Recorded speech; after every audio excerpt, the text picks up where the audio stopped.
Helen had heard the complaints so many times. She could recite them in her sleep. "Ma'am, your son sleeps too much in class. Ma'am, he dozes off even during morning assembly. Ma'am, he is always tired. Is he sick?" Her 7-year-old son, Samuel, was beginning to look like a child carrying the weight of the world on his tiny shoulders. Every day after school he would enter the house, drop his bag, and lie flat on the couch, gone asleep within seconds. Helen was tired of the calls, tired of the messages, tired of being pulled aside by teachers. But most of all, Helen was tired of not knowing what was wrong with her son. One Wednesday afternoon, after yet another phone call from the school, she finally snapped. "That's it. Tomorrow, I'm following him." Shh. The next morning, Helen woke earlier than usual. She didn't tell Samuel anything, pretended everything was normal. She packed his lunch, dressed him, tied his shoelaces, and kissed his forehead. But today, she wasn't going to wave from the gate and leave. Today she was going to find answers. She parked her car discreetly across the street, hiding behind a row of kiosks. Her eyes stayed glued to the school bus stop. Samuel stood there, backpack hanging loosely, uniform neatly ironed, eyes already drooping with sleep as he leaned on the pole. Helen's heart squeezed. The bright yellow school bus approached. Kids rushed in laughing. Cheerful noise filled the air. But Samuel, he moved differently. Low, heavy, dragging himself like someone who hadn't slept in days. Helen's chest tightened. "I must know why," she whispered. She started her car and followed the bus from a distance. Helen expected the school bus to go straight toward the school. But the bus turned left, then right, then left again. Soon they weren't heading anywhere near the school. Helen frowned. Where are they going? The bus moved toward the outskirts of the community, past unfinished buildings, past mechanic workshops, past areas Helen had never seen before. Then the bus slowed down. Helen leaned forward. The bus stopped in front of a compound that did not look like a school route stop. An elderly woman with a wrapper tied around her chest came out.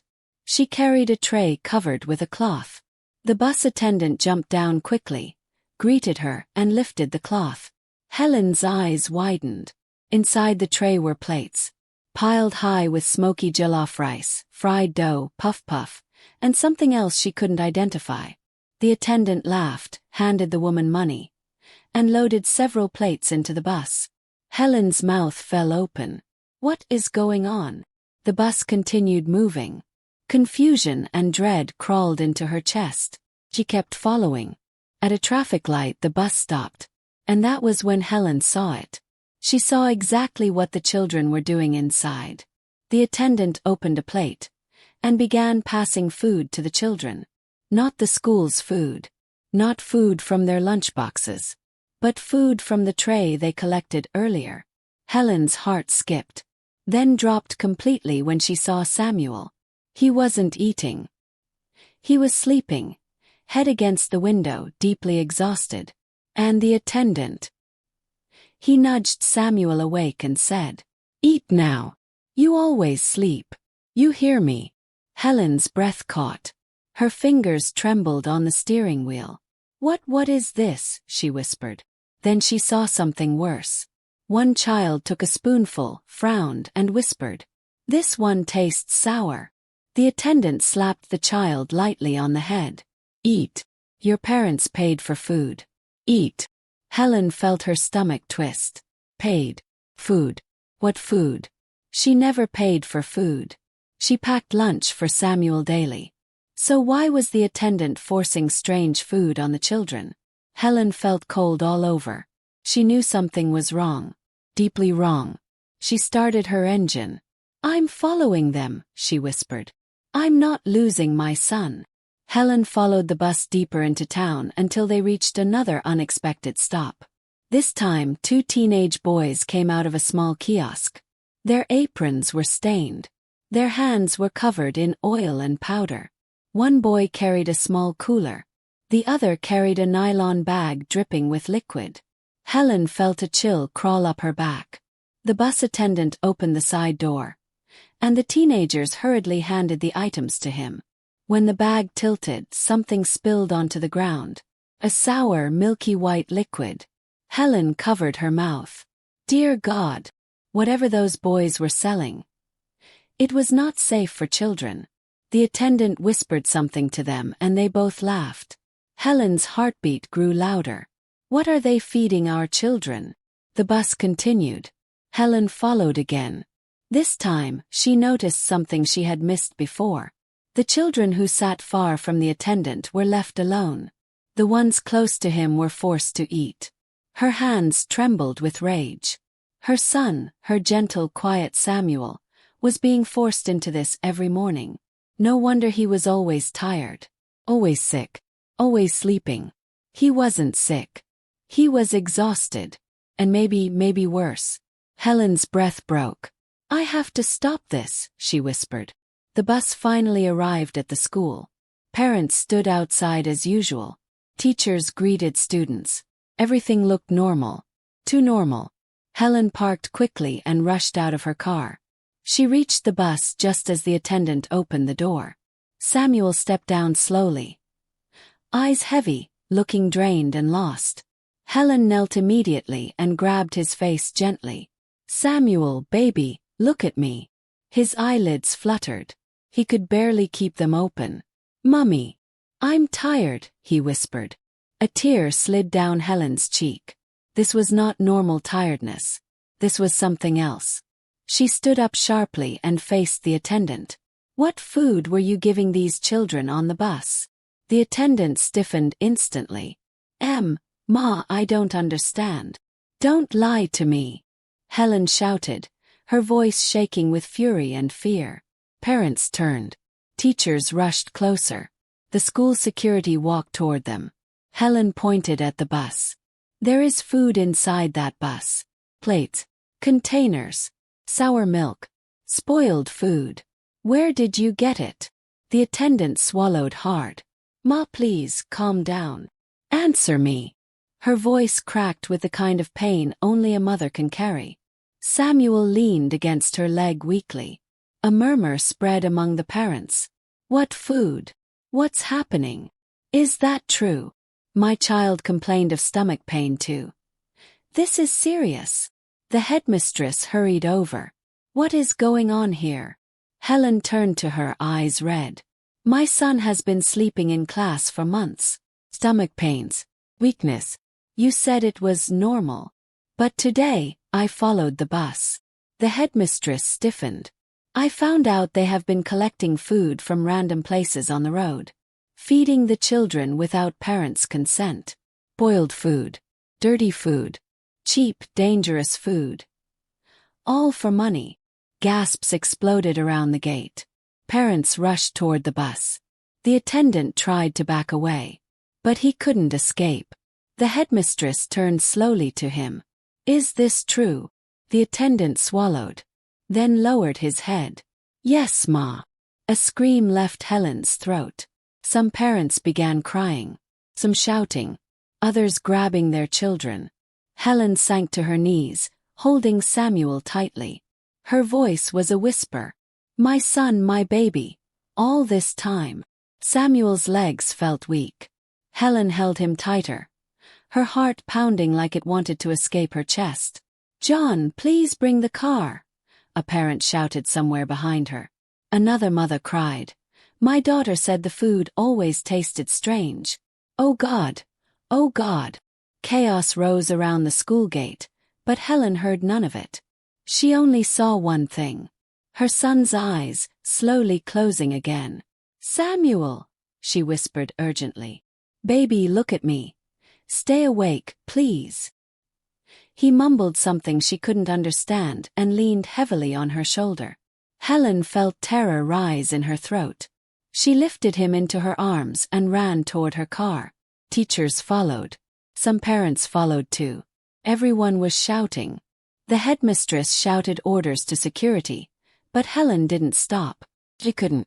She strapped Samuel into the back seat, slammed the door, and jumped into the driver's seat. As she sped toward the hospital, her hands trembled so badly she could barely hold the steering wheel. "Stay with me, Samuel. Stay with me," she kept whispering. From the rearview mirror, she saw his head slump sideways. Helen felt her whole body go numb. "This is my fault. This is all my fault." When they arrived at the hospital, nurses rushed Samuel inside immediately. Helen stood in the hallway, her hands shaking uncontrollably. Her mind kept replaying the morning. Plates, the strange stops, the sour food, the attendant forcing children to eat, her baby sleeping against that window. Day after day after day. A nurse approached her gently. "Ma'am, the doctor will speak to you soon. Please try to relax." Relax. How could she relax? Minutes felt like hours. Then the doctor finally came out. A middle-aged man with tired eyes and a calm, serious face. "Helen?" he asked. She jumped up immediately. "Yes, doctor. How is he? Tell me he's okay. Please." The doctor took a slow breath.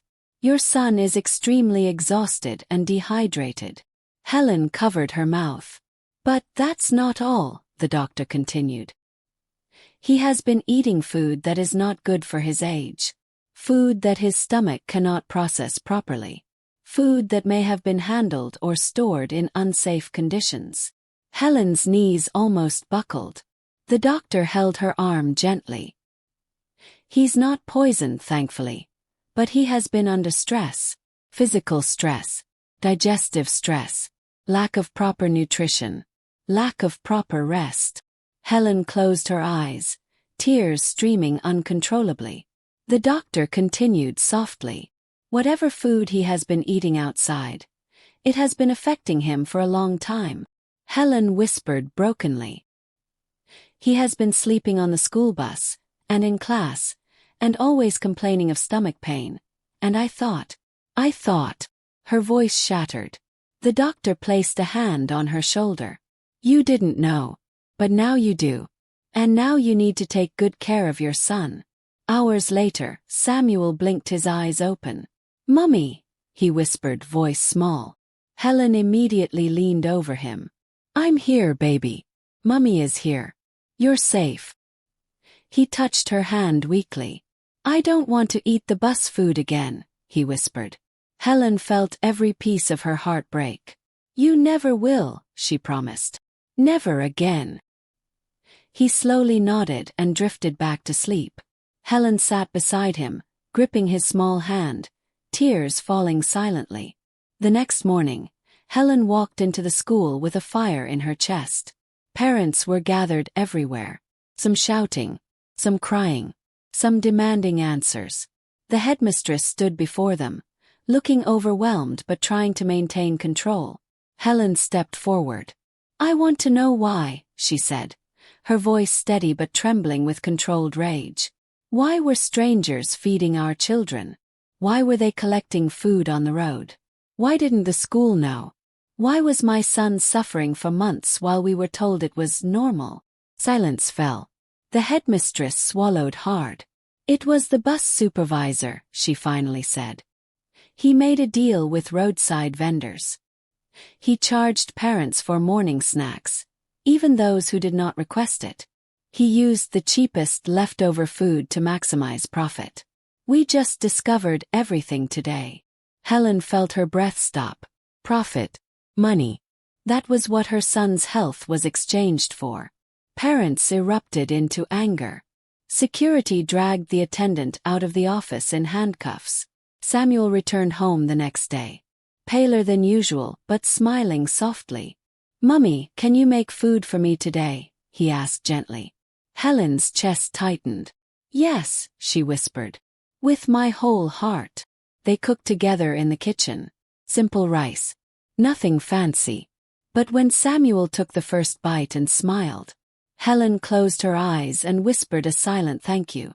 Her son was safe, alive, healing. And so was she. Sometimes the things we trust the most, the routine, the system, the places we believe are safe, can hide dangers we never imagined. And sometimes the signs are there all along. We just don't want to see them. Parents must listen to their children. Schools must be accountable. And every adult responsible for a child must understand. Care is not a job, it is a duty.